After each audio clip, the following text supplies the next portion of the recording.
know what we should do? We should go surfing. I'm kind of into other things now, you know?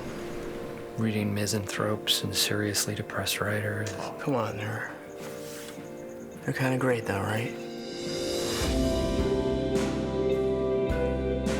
We read David Sheff's Beautiful Boy and Nick Sheff's Tweak, and we loved both texts deeply. There was something about these dual perspectives of father and son, which was highly unusual. And it was a window onto the disease of addiction that we hadn't seen. I understand why I do things. It doesn't make me any different, all right? I'm attracted to craziness.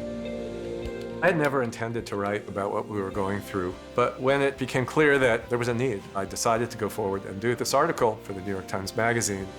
I thought anything that would help people not to feel ashamed of it was so important, so I was really encouraging of him writing it.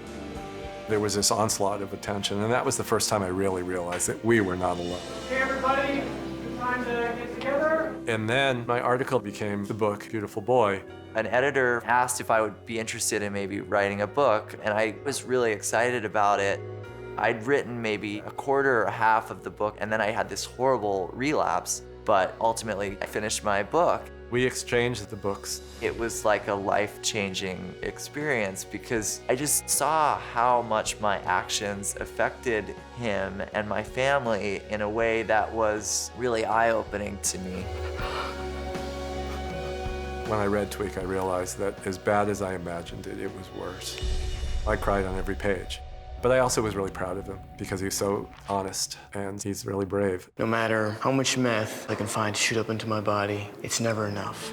David Sheff and Nick Sheff's story is so powerful because it is very relatable and hasn't really been told yet, and it needs to be told.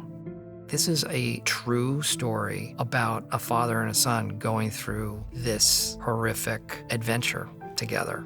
We were just going forward and thinking that this could never happen to us. And in that way, I think we're like so many families that just get blindsided when the child becomes addicted. Can you help him? We can check him in for a 28-day treatment, and then we evaluate.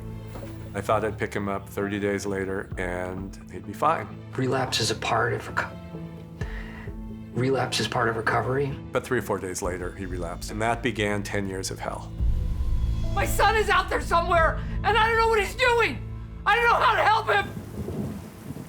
The addiction is in the bones of the movie, but the story that was going to hold us and make us care was this loving relationship between a father and a son, which was very fractured. Dad, I'm really sorry about everything.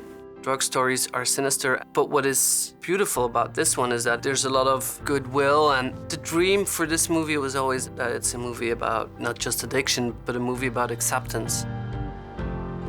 It's always hard turning a great book into a great script. I thought it was a really good translation of the books. Both books created this singular entity that I just imagined as a film could be extremely gripping. The question was how to make the emotional journey unified. And the answer was to weight it in favor of David, the father, that essentially it's his point of view of Nick's trauma carrying us through the narrative. You're allowed to be mad at me, Nick. I made mistakes. I wish that I hadn't, but I did. I really was afraid to see the movie, but it wasn't just beautiful, it really captured the feeling of how we lived. Seeing the movie itself was just such a reminder of where we were and of how far we've come. There's not a second that I don't look over at Nick and feel grateful. You know, we've just been through so much. Do you know how much I love you? I love you more than everything. Everything. Everything. Everything.